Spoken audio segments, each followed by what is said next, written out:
Hey, what's up guys, Jake Whip here back for another video, and today I'm going to be showing you guys these new keyboard shortcut presets that I made. You guys can download these for free at the link in the description below. So these can be used if you're doing tutorials or any kind of video that you would be showcasing a keyboard and the shortcuts that you're using.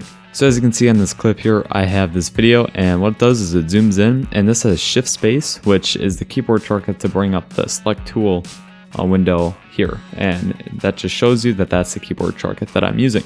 So I'm just going to delete this and show you guys how to use them. So up in my effects library here, I just go down to titles and I can just search letter, and as you can see I have a few other ones, but I have all the different titles here.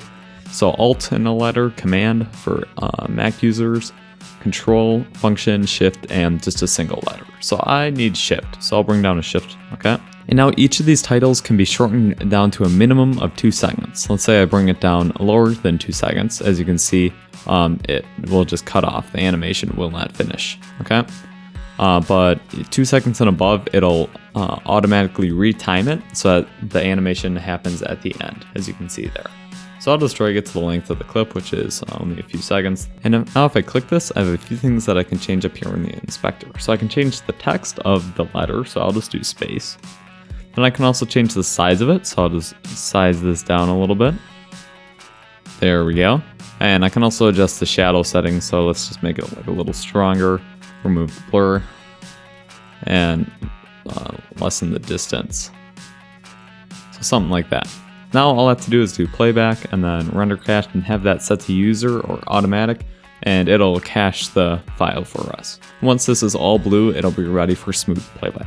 Alright, now as you can see that's done. If we play this, it is nice and responsive. So let's say that I do another shortcut right after. So I'll bring the single letter down and I'll size this down, and as you can see that's not 2 seconds, so I just have to drag this out until it is about 2 seconds. There we go, something like that. And then on this one I'm going to do enter, because that is the next keyboard shortcut that I do.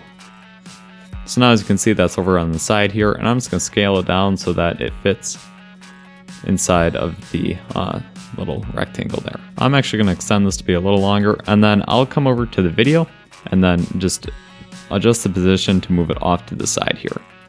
So now as you can see we have all of these titles coming up. Alright, so for installing you want to go to App Data, Roaming, Blackmagic Design, and then DaVinci Resolve, Support, and then you will come down to Fusion, then Templates, then Edit, and then Titles. And as you can see right down here, like this one, you just drag all the settings into this folder, and then once you restart DaVinci, they will appear under the titles. So let's say you guys want to change this, like adjust the shift text or mess with some of the other settings. You guys can also get the pro versions, which how you use those is if I'm just going to clear this, come down to Effects, and then do Fusion Composition. Okay. Now that I have this, I will just jump into Fusion. And what this is once you get the pro version, which will be from supporting me on Patreon, you can just drag those settings right into Fusion. So this is my control. And as you can see, once this loads, and as you can see, it has all the nodes that went into making this. And if I view this, as you can see the shortcut. And you can go through, see how it was made, and adjust how it was made. Well, thank you guys for watching this video. If you guys enjoyed, please give it a like and subscribe to my channel for more content like this. Remember to go download this in the link in the description below, and I'll see you guys next time for another video.